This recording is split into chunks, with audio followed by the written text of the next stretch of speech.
불교 강좌 부처님의 향기를 느껴보는 이 시간, 한국명상원 묘원법사와 함께 12연기와 윗바사나 명상법에 대해서 배웁니다.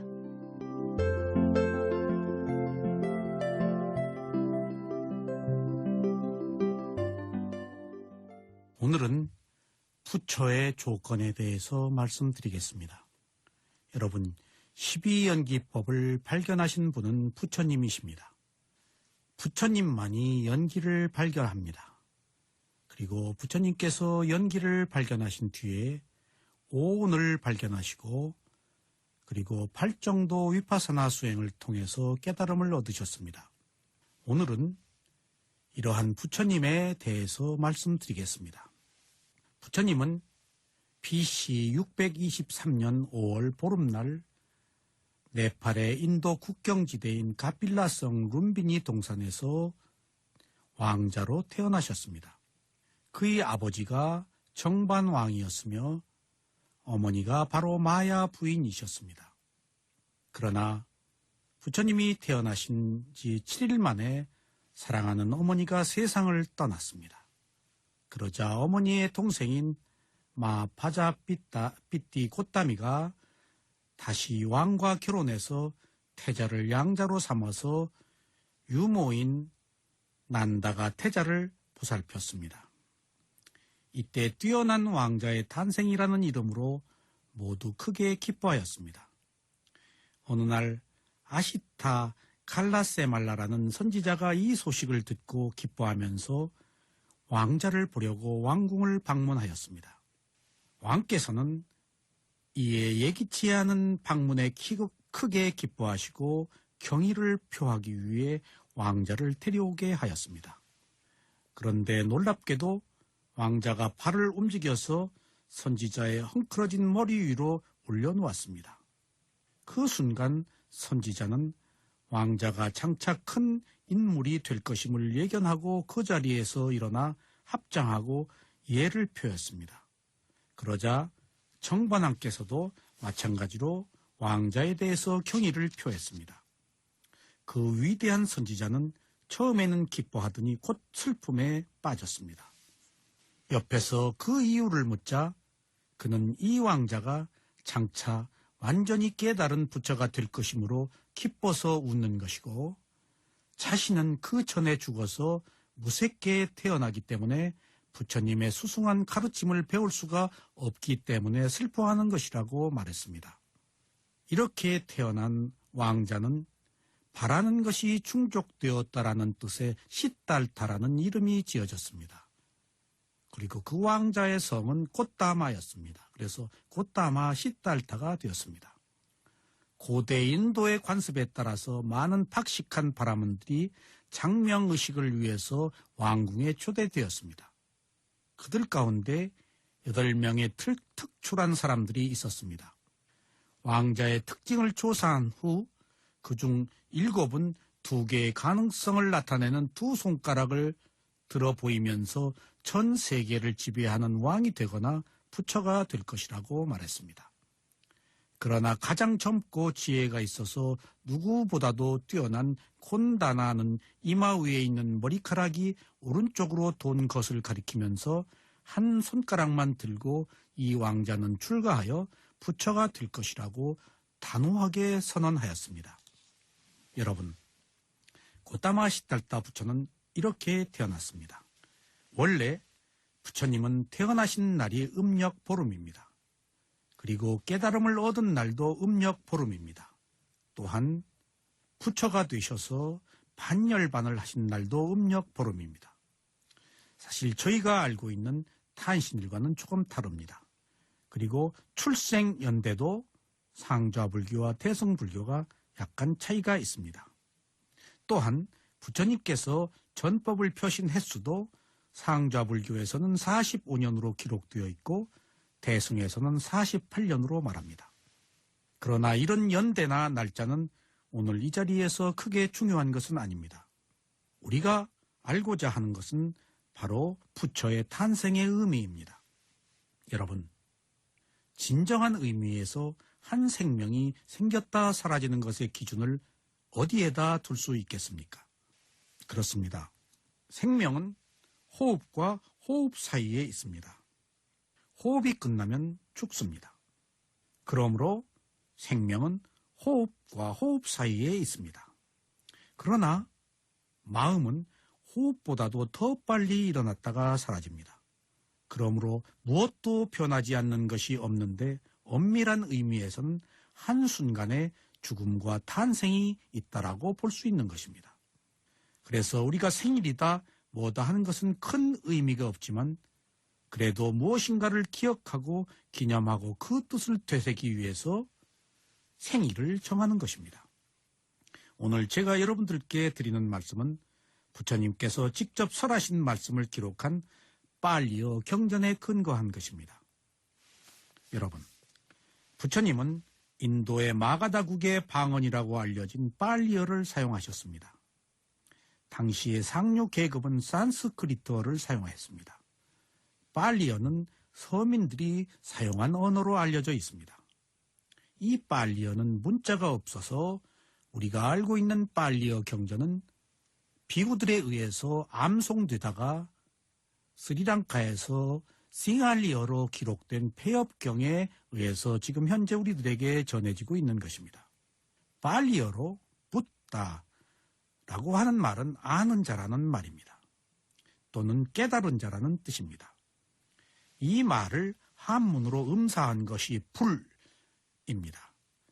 다시 우리말로 부르는 것이 부처님으로 바뀌었습니다. 이 외에 부처님의 호칭은 열애, 세존, 무상사 등등 모두 10가지나 됩니다. 부처님에 대한 이야기는 빨리어 소부 경전에 있는 불종 성경에서 모두 25분이 계신 것으로 기록되어 있습니다. 물론 과거의 모든 부처가 24분이시고 마지막 고타마 시달타까지를 포함해서 25분을 말씀드리는 것입니다. 그러나 경장의 장부 경전에서는 18분의 붓다 이후에 가장 가까운 시대에 출현하신 7분의 붓다에 관한 상세한 기록이 있습니다. 이 중에 마지막 우리 시대에 출현하신 부처가 고타마 시달타 부처이십니다. 여기서 우리는 부처님의 종류에 대해서 한번 살펴봐야 되겠습니다. 이 말은 깨달음의 종류가 다르다는 것을 말씀드립니다. 부처님은 2가지 종류의 부처가 계십니다.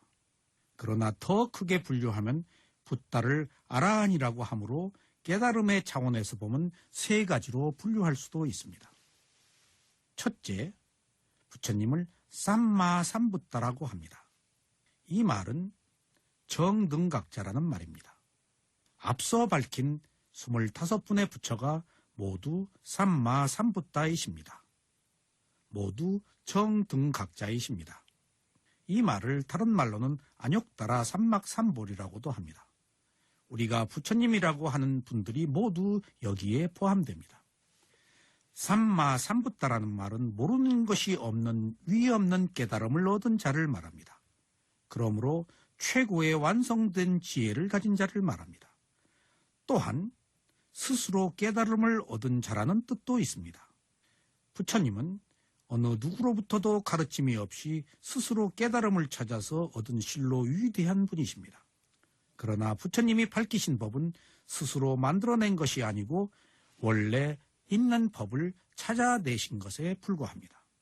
그러므로 부처님이 말씀하신 법은 부처에 의해서 발견된 법이지 부처가 직접 그 법을 만든 것은 아닙니다. 부처님이 6년 동안 고행을 하신 뒤에 이 고행이 필요한 것이 아니라고 생각하시고 하시던 수행을 포기하셨습니다. 그리고 다른 수행 방법으로 수행을 하신 것이 바로 사념처 위파사나 수행입니다. 그래서 이 방법으로 깨달음을 얻고 숙명통으로 전생을 보시니 자신이 전생의 과보로 인하여 6년간 고행을 했다는 사실을 알았습니다. 부처 이전의 부처이신 전생의 가사빠 부처 시절에 붓다에 대한 비난을 한 구업의 과보로 6년이라는 고행 기간이 필요했다는 것을 알았습니다. 그리고 역대 부처들이 계신 것도 알았습니다. 그리고 이 부처들이 모두 하나같이 12연기와 8정도 위파사나 수행을 통해서 깨달음을 얻었다는 사실도 확인할 수가 있었습니다. 사실 저희 시대의 부처님만 6년간 고행을 하셨지 다른 부처님은 3개월, 한 달 등등 매우 짧은 기간에 깨달음을 얻었습니다. 부처님이 깨달음을 얻고 그 법이 살아있는 시대를 정법시대라고 말합니다. 이는 8정도가 있는 시대를 말합니다. 이미 말씀드린 것처럼 8정도는 개정해 사막을 의미합니다. 그러나 인류 역사가 거듭되는 동안 정법시대는 극히 짧은 한정된 순간에만 존재합니다. 정법 하나가 출현하기 위해서는, 다시 말하자면 부처가 출현하기 위해서는 많은 세월이 필요합니다. 그래서 인간에게 어려운 것이 3가지가 있는데, 첫째는 부처의 정법이 존재하는 시대에 태어나기 어려운 것, 둘째는 태어나서 부처의 정법을 만나기가 어려운 것, 셋째는 부처의 정법을 펴는 스승을 만나는 것이 어려운 것이라고 말합니다. 여러분, 부처의 정법이 있는 시기가 얼마나 짧은가는 뒤에 말씀드리겠습니다. 부처님은 인간만이 될 수가 있습니다. 생명이 사는 31천의 세계에서 수행을 할 수 있는 곳은 오직 인간계밖에 없습니다. 그 외에 아나함이 죽어서 천상의 정거천에 가서 수행을 하는 것을 제외하고는 오직 인간만의 자신의 업을 극복할 수가 있습니다. 이 말은 인간만이 수행을 통해서 삶의 질을 개선할 수 있다는 것이고 지구의 행복인 열반을 얻을 수 있다는 것을 말합니다. 인간에게만이 주어진 삶을 반전시킬 수 있는 힘과 기회가 주어진 것입니다.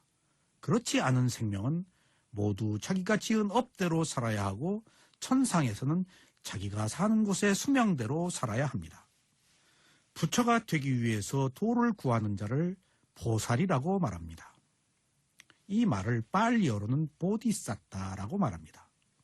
보디는 지혜, 깨달음이고 사tta는 구하는 자라는 말입니다. 그래서 보살은 도를 구하는 수행자라는 말로서 바라밀 공덕을 쌓는 사람을 말합니다. 이 보살은 바라밀 공덕을 쌓기 위해서 사마타 수행을 합니다.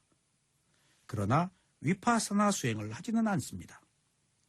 정법이 없는 시대에는 사념초 위파사나 수행을 할 수가 없어서 하려고 해도 사실 할 수가 없습니다. 그러나 정법이 있는 시대라고 해도 위파사나 수행은 하지 않습니다.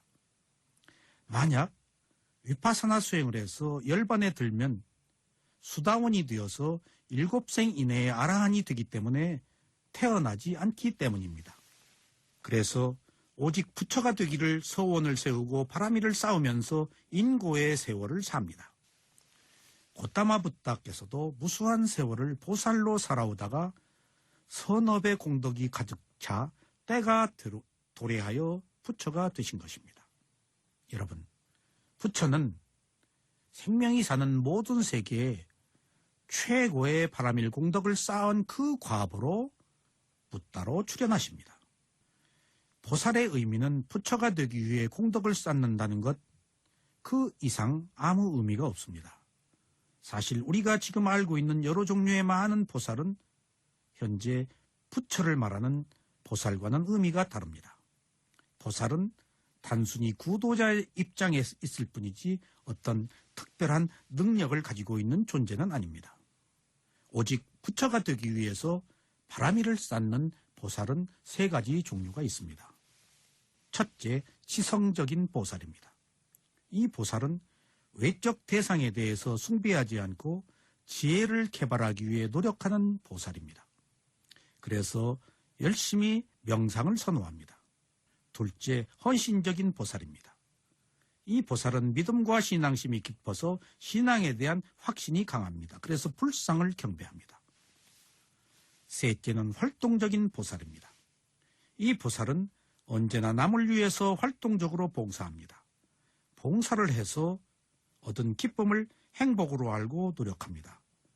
또한 남의 비난이나 칭찬에 개의하지 않고 열심히 남을 돕습니다. 보살은 이상의 유형과 이상의 일을 하는 것이 전부입니다. 많은 세월을 오직 부처가 되기를 소원을 세우고 묵묵히 삽니다. 그러나 보살의 길로 들어선 이래 부처에 이를 수 있는 가능성에 대해서 오늘 다시 한번 생각할 필요가 있겠습니다. 여러분, 보살은 부처가 되기 위한 삶을 사는 사람입니다. 우리가 오늘 이 시점에서 보살과 붓다의 의미를 다시 한번 다음 시간에 되새겨 보겠습니다.